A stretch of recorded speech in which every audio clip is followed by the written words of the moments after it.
સુરત શહેરના તમામ નાગરિકજનને જણાવવાનું કે 30 તારીખ અને 31 તારીખનું જે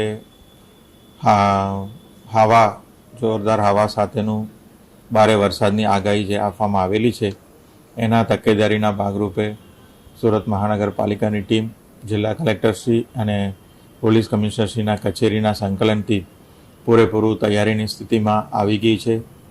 તમામ લો લાઇંગ વિસ્તારમાં જે છે આજે તકેદારીના ભાગરૂપે એવેક્યુએશન પણ કરવામાં આવશે અને લોકોને લો લાઇંગ વિસ્તારમાં રહેતા લોકોને સુરક્ષિત જગ્યાએ ખસેડવામાં આવશે. એમને તમામ સુવિધાઓ પણ આપવામાં આવશે. એની સાથે સાથે આ વખતની આગાહીમાં ભારે સ્પીડથી પવન આવવાની પણ શક્યતા છે. તો એના લીધે હોર્ડિંગ્સ અને જે સ્ટ્રક્ચર છે, શેડ છે, એવાને પણ તકેદારીના ભાગરૂપે કઢાવવા માટે ઝુંબેશ અત્યારે ચાલી રહ્યું છે. કન્સ્ટ્રક્શન સાઇટ ઉપર જે તકેદારી કરવાનું છે ત્યાંના વ્યવસ્થાઓ, ત્યાંના મશીનરી છે એને સેફ સ્થિતિમાં લાવવાનું પણ સૂચનાઓ તમામ બિલ્ડર્સને આપવામાં આવેલી છે.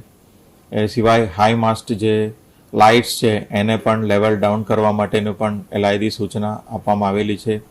SDRF અને NDRFની ટીમ્સ પણ તૈનાત છે અને આજે બપોર પછી તમામ જે ટીમ્સ છે એમને ફોરવર્ડ ડિપ્લોયમેન્ટ પોઝિશનમાં પણ પહોંચી જશે. જ્યાં જ્યાં જરૂર પડે તો રોડ રસ્તા બંધ કરવાની પણ તૈયારી રાખવામાં આવેલી છે. આવી રીતે આ જે અત્યારનું જે આગાહી છે એને સુરક્ષિત રીતે પાર કરવા માટે SMC તંત્ર તરફથી તમામ તૈયારીઓ કરવામાં આવેલી છે. નાગરિકોને ખાસ વિનંતી છે કે તમારા ઘરમાં કોઈ પણ એવા અનસ્ટેબલ સ્ટ્રક્ચર હોય, શેડ હોય, પાતરા હોય, સોલારના પણ પેનલ લાગેલા હોય એને સુરક્ષિત સ્થિતિએ લાવવા માટે ખાસ તમામને અનુરોધ કરું છું. ઝાડ પડવાની પણ વધારે શક્યતા છે તો એવા ઝાડને પણ આપણે તકેદારીથી આપણે કાપી લઈશું અને વરસાદ દરમિયાન અન્ય સમયમાં પણ બહાર ઝાડની નીચે ઊભા રહેવા માટેનું પણ આપણે ટાળીએ અને હોર્ડિંગ્સની આજુબાજુ પણ જવાનું પણ આપણે ટાળીએ. તમામ હોર્ડિંગ્સનું સ્ટ્રક્ચરલ સ્ટ્રેન્થ પણ આપણે ચેક કરી રહ્યા છીએ. તેમ છતાં તકેદારીના ભાગરૂપે તમામ નાગરિકોને સાવચેતી રાખવા માટે ખાસ વિનંતી કરું છું અને તમારા સહકાર માટે, તમારા સપોર્ટ માટે ટીમ SMC કટિબદ્ધ છે. આજે 30 તારીખ બપોર પછીથી માંડીને 31 તારીખ આખો દિવસ રાત સુધી પણ આમાં આગાહી છે. તો 1 તારીખના સવાર સુધી આપણે એક તકેદારી રાખવાની ખૂબ જરૂર છે.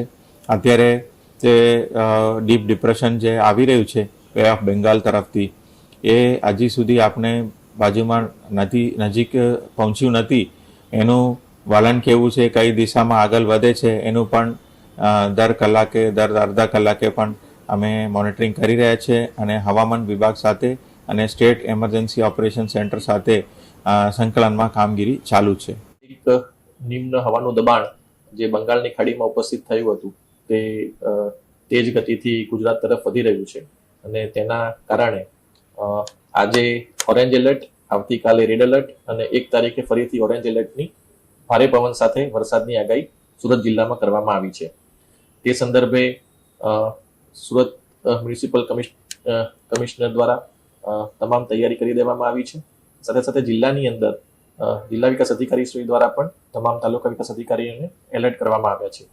એ સાથે સાથે પ્રાંત અધિકારીશ્રી અને મામલતદારશ્રીઓને પણ એલર્ટ કરવામાં આવ્યા છે. તે પૈકી નીચાણવાળા વિસ્તારોમાં જ્યાં પાણી ભરાવાની શક્યતા રહે છે ત્યાંથી સ્થળાંતર કરવા માટેની સૂચના આપવામાં આવી છે. સાથે સાથે આ વખતે ભારે પવન પણ સાથે આવવાની શક્યતા છે. તેથી જેટલા પણ લૂઝ સ્ટ્રક્ચર્સ છે તેને પણ ઉતારી દેવા માટે, હોર્ડિંગ્સ ઉતારી દેવા માટે તમામ નગરપાલિકાઓને પણ જાણ કરવામાં આવી છે.